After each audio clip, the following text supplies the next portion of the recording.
Young Potato here. Shirley Sugarfoot here. Big Gorgeous. From North America's favorite perf pop band, Big Gorgeous. Gorgeous. Say hi, Big Gorgeous. Shut up. You're watching Mr. Tony of the Dead.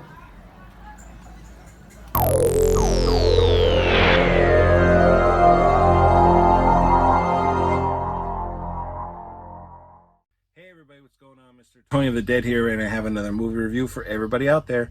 And this one's going to be on Born for Hell. This is from Severin Films, and it's written and directed by Denis.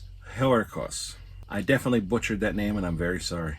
This movie follows Richard Speck, who is an ex-Vietnam veteran, and he's around the streets of France, and he's trying to get home to America, and he needs to get money and everything. So he comes across this dorm full of female nurses, and they're nice to him. They give him some food and everything, give him some money, but they could tell something's off about him. So and men are not allowed in the building anyway, so they get rid of him and everything. So he goes back to where he's, staying, kind of like a YMCA kind of thing, and he gets up in the middle of the night and goes back to the dorm, basically takes them all prisoner and does various things with them.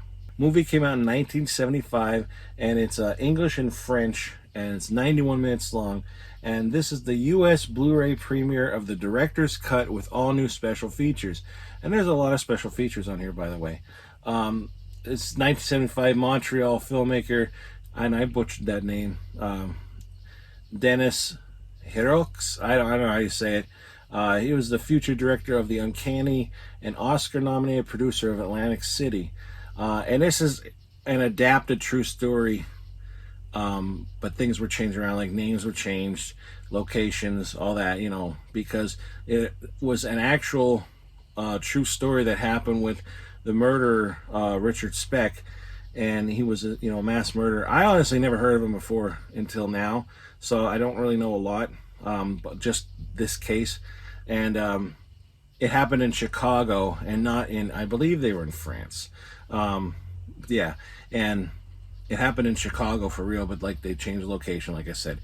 And he goes in and basically he's not all there. He got discharged from Vietnam, from the army, and because he tried killing himself. And he has this backstory too, like, which I guess plays why he is the way he is. I guess he basically cracked because of his wife and the things that she did behind his back. Whether or not that's true, or if he's just making an excuse about it, but like that's what he tells about his story, and you kind of feel bad for him. But then he starts doing these things to these women, and for no reason, obviously. And the one girl, like some of them are really nice to him, like trying to sympathize with him and that, and it just doesn't work out for any of them. And like I said, true story, 1975. And that's when the movie came out. I don't know exactly when the killings were. It had to have been around that time. But yeah, it was definitely an interesting movie. To be honest, I thought it was okay. I like that it's a true story, an actual true story, but they change the places and that. I know movies do that, but like this is an actual person that went out and did all this. But again, it's the same amount of people, and I don't want to say how he got caught, because obviously he got caught, or else you wouldn't know who it was. But I don't want to say how. This is also under the name Naked Massacre, which I think Born for Hell is actually a better title for it. Explains it in the movie. Whether or not that part's true, I don't know, but it explains why Born for Hell and everything. But yeah, the guy that played Richard Speck was, I don't know how you say his name. It's like Mathieu Carriere or something like that. Looks exactly like Peter Capaldi. I was convinced it was a young Peter Capaldi. I had to look it up, and it's not. He could be his double. Like, he looks exactly like him. If you don't know who that is, I'm talking about Peter Capaldi, who was like on Doctor Who. He was one of the Doctor before the female Doctor. And I lost track of Doctor Who, so I don't remember.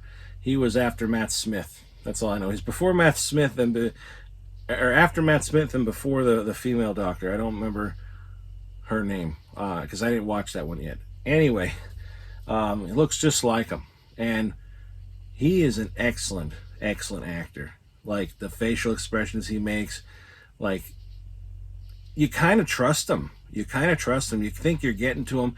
You think he just wants to talk. You know, he's a very believable person, and it's like in a split second he just changes his personality. Like he's like a different person again, and his intentions might have been true. Like you're gonna be fine. Don't worry. You know, he's like telling girls like, don't worry. Shh, I'm not gonna hurt you. I'm gonna let you go. And things changed in his mind for sure. But yeah, it was a good movie, but like it wasn't great to me. I don't know if I'd watch this again, to be honest, but I'm glad I got to see it. I thought it was decent, but and again, I didn't even check my phone or anything while I was watching this. I kept watching it. Well, to be honest, I started watching this really early in the morning, and then I stopped it, and then I watched it the next day again. But even so, in those 2 times, I didn't check the phone except to see what time it was, and I was like, oh, I better go to bed. But you know, other than that, it's an okay movie. You have a lot of special features on here. You have the other side of the mirror, which is interview with actor Mathieu Carriere. So you talk to him about his experience on the set, and it shows like other movies that he was in, you know, and as an actor and everything. Very interesting stuff, because it's like nowadays, and he looks exactly the same. It's just his hair's white and shorter. And then Nightmare in Chicago, which is remembering the Richard Speck murders with filmmakers John McNaughton and Gary Sherman. So they actually talk about the case and everything, so you get some more insight on that. A New Kind of Crime, the Richard Speck story with Once Upon a Crime podcaster Esther Ludlow. Bombing Here, Shooting There, a video essay by filmmaker Chris O'Neill. Artist Joel Coleman on Richard Speck. Inside the Auditorium with Joel Coleman. Naked Massacre U.S. video release cut is on here, and the Italian trailer for this as well. So there's a lot of stuff in here, a lot of good stuff, a lot of, you know, like I said, interviews, and they tell you more about Richard Speck, you know, the actual case and everything. So there's a lot of good stuff on here. And I did forget to mention, like it says, Bombing Here, Shooting There. In where they are, I'm gonna just say France, because I can't remember exactly where they were, but there was like this shooting going on in the streets. So, you know, pedestrians were, you know, possibly getting killed. So like there's like, you have to go out at a certain time, or you basically got to go out and risk your life, because you might get shot. You never know, though, like they might start shooting at each other on the same street you're walking down. And they show that a few times. It's kind of scary. And Richard Speck, of course, he got they wanted him to see his papers so many times, because they thought maybe he's the enemy coming in and everything. But he was legit just, you know, an American wanting to get back home, and he can't do it for a few days, and then he goes on this murder spree. Yeah, you know, it's kind of sad. It's kind of sad. I really like reading about and seeing movies about murders and, you know, serial killers and stuff. It's scary to think about, you know, what they went through and all that kind of stuff. And that's what I think would makes me like this movie a little more than just like because it's true. You know, it's a true story, and it's very interesting. So, you know, I love Ted Bundy stories and everything. You hear all about Ted Bundy and Gacy and all the heavy hitters, you know, but you don't hear a lot about the other people. Now, maybe he's not such a small time serial killer or anything. I don't know, but I've never heard of him. And if I did, I don't know anything. I know a thing about him, but it was a decent movie, and it looked really good, sounded good. The girls were very beautiful in it. They actually show clippings of the actual paper from like when they were murdered and like what they look like and everything. they change the names in the movie, which is weird because they change the names in the movie, but then they show their real names and stuff in the paper, which is, I guess it's okay. I guess it's allowed, but just whatever. But yeah, I don't know if I'd watch this again, to be honest. But if somebody had it on, I'd sit down and watch it. You know what I always say. But yeah, it was cool.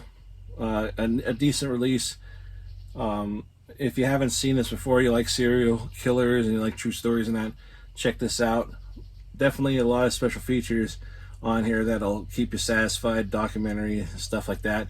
So yeah, this is a really cool release. I don't know if this comes with a slipcover or anything. Sometimes I don't get them with the slipcovers. But if not, I don't, this is fine. But then here you have the cover. It's kind of plain. To be honest, it wasn't very eye-catching to me on the website. Like, I was like, I don't know what that is, whatever. It's not very eye-catching, as some covers are. And there's no reversible artwork, which is a shame. I think, but I guess the special features make up for it, but it would have been cool to actually have a reversible slipcover. Or sleeve, I mean. I love being able to have a choice of which one do I want, even if it's just the font on the spine, it makes a difference to me, because it could be plain like this, and then another one could be fancy and it look neat in different colors, it just stands out more. But I'm rambling now. So yeah, that's all I'm going to say about this. Please give this video a thumbs up, hit the subscribe button, follow me on any one of the social media links in the description box below. If you're interested in purchasing this, I'll put a link below for the so you can go and do that. And then I'll also put a link below for the trailer, but like I always say, proceed with caution. The trailer may contain spoilers. Well, that's it, everybody. Thanks for watching. I'll talk to y'all later. Bye.